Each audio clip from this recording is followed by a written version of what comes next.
Welcome to Political Perspectives. I'm Editor-in-Chief Hugo Gurdon, and if you're joining us on the Washington Examiner, that's terrific. If you're joining us from YouTube, I would ask you to like and subscribe to our YouTube channel, because it's always great to have more of you join us.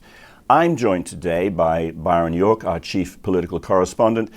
And Byron, I want to turn to, which is an odd thing in a news way, is that there is a calm at the moment, and it's a newsworthy calm relating to President Trump's transition. As you know, and you wrote about many times in the course of the campaign, there were an endless number of people, it seemed, who were willing to suggest that Trump was literally Hitler and compared him with other fascist leaders. Now those voices are not saying the same thing, which, if those things were ever true, you would think that they would be more alarmed now that he is about to become president. But they don't seem alarmed, so it just suggests that they never really believed it, did they? And do you think they ever did? For most of them, no. Actually, the whole newsletter that I wrote kind of started with a tweet from Glenn Greenwald, who asked, are any Democrats in Washington acting as if literal Hitler is about to take power and install fascism and a white supremacist dictatorship? I mean, are Democrats acting like that? I mean, when I look at it, they're talking about Trump's nominees, some good, some bad. They're going to oppose some. They're talking about whether there should be one big bill in Congress or two bills in Congress. They're talking about entirely normal transition issues. And they're not talking about fascism about to come to America. Right. So what's up with that? One thing I did was I looked back to just a week to 10 days before the election. Kamala Harris, the president's opponent, the current vice president, called Trump a fascist. The former chairman of the Joint Chiefs of Staff called Trump a fascist. A lot of media figures called Trump a fascist. Some journalists and academics called Trump a fascist. Right. So this was actually really spoken a lot at the time. Right. And the talk got so crazy that ABC News did a poll, and they asked voters, registered voters, do you think Trump is a fascist? Do you think Kamala Harris is a fascist? Do you think they're both fascist? And the results were really kind of extraordinary, which was that I believe 44% said they thought Trump was a fascist. Right. 18% said they thought Kamala Harris was a fascist. Yeah. And 5% said they thought both of them were fascist, which left only 32% who gave the correct answer, which is, of course, that neither is a fascist. But you had 67% of people polled saying that one or both of the major party candidates were fascist, which to me kind of represents the moment when this whole thing just jumped the shark. Right. And fascism had no meaning at all as a term in our political debate. Right. The crazy talk probably peaked, didn't it, when President Trump held a mass gathering at Madison Square Garden, which we should point out has been used by presidential candidates, for example, Bill Clinton, George Bush. Many have had gatherings there, but Hillary Clinton said that Trump was literally reenacting the 1939 Nazi rally there. Was that the point at which it jumped the shark? Was that the most ludicrous? Yeah, well, that was in the preview, the run up to the rally. The rally was on October 27th. I was there. It was not a Nazi rally.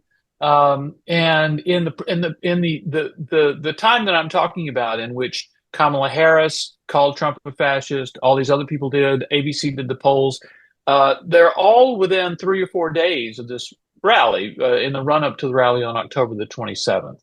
And, of course, there had been, in 1939, a pro-Nazi or Nazi rally held, I think, by the German-American Bund in Madison Square Garden.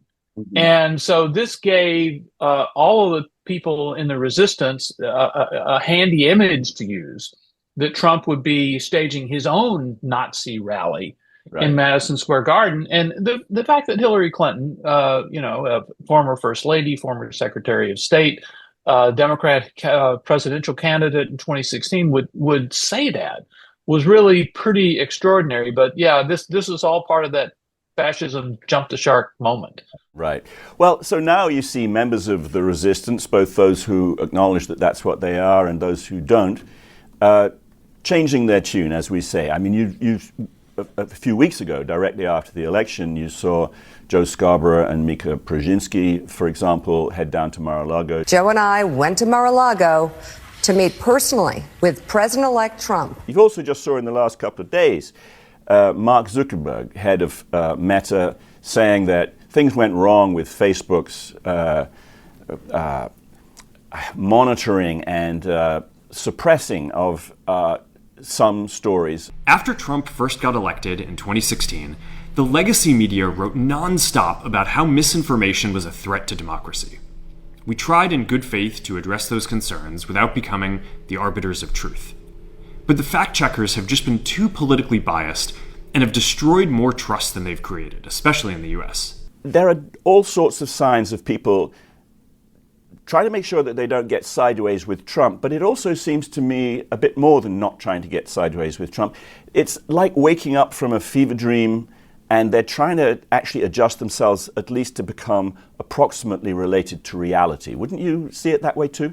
I think you've got a good point there. I would add that we've seen some kind of extreme DEI programs pulled back a little bit in the last few weeks, and we're seeing less wild rhetoric from the left, and there's more acceptance of Trump. And I think the fact that he won the election and he also won the popular vote, not just the electoral vote, but the popular vote, really, I think, caused some members of the resistance, the more thoughtful ones, it caused them to perhaps rethink their positions.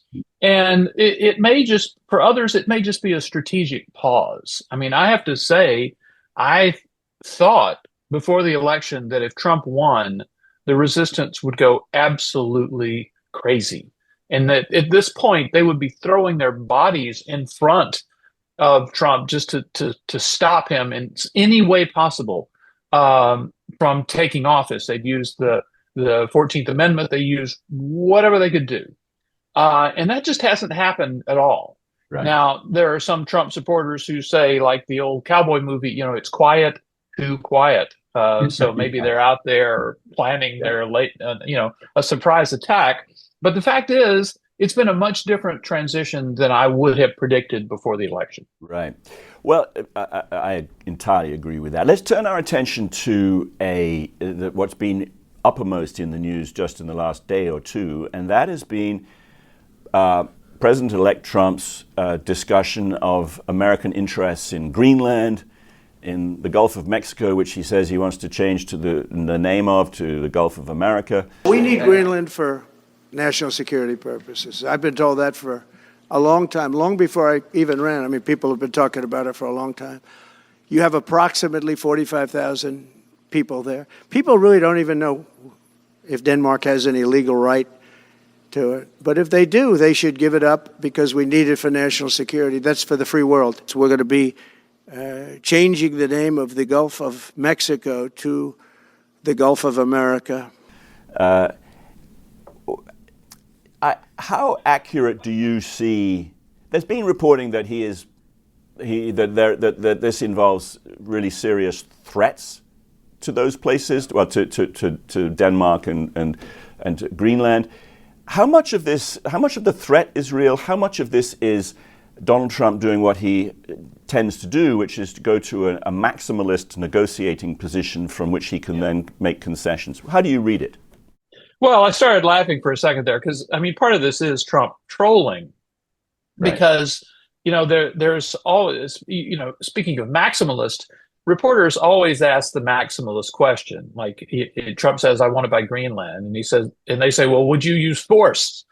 To military force to take Greenland? They always say, would you use atomic rockets to destroy Mars? And Trump never rules out anything. He said, no, I can't say I wouldn't do it. And Trump never rules out anything. But it brings to mind, actually, certainly on the Greenland thing, that there are serious reasons for the United States to consider this. And back in 2019, which was in the first Trump administration, Tom Cotton, the Republican senator from Arkansas, wrote an op-ed in the New York Times, back when the New York Times would still publish him. And it was said, we ought to buy Greenland. And it pointed out, by the way, that Harry Truman tried to buy Greenland, made an offer of $100 million, didn't work. And that the reason that the Trump administration, the first Trump administration, was interested in it was that they saw Greenland as a staging ground for Chinese aggression, that the Chinese had tried to purchase a number of airfields and other facilities that could be used for military purposes in Greenland. Denmark, working with the United States, stopped it, but the Trump administration felt they had to kind of scramble to do that. Right. And they could see bad things happening in the future. Right. So, the idea of buying Greenland, maybe they don't really, you mentioned again, maximalists, maybe they don't really mean that, but they mean establishing a much greater American presence in Greenland to make sure the Chinese don't have that presence. Right. Well, and one of the things that we've written about at the Washington Examiner repeatedly is the extraordinary distance behind that the United States is behind Russia in its navigation of the Arctic, its possession of icebreakers.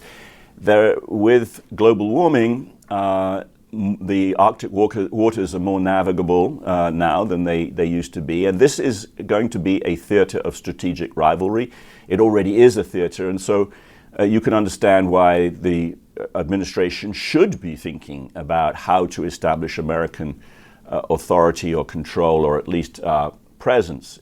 Even more, it has military bases there now already, but to establish more in Greenland.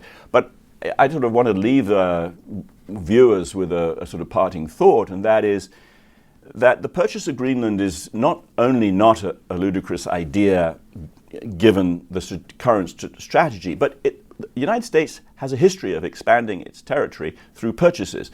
The Louisiana Purchase in the early 19th century, the purchase of Alaska from the Russians. This is very much part of what the American history has been. So it's not at all out of the question for the United States to pose this, is it? No, it's not a crazy idea.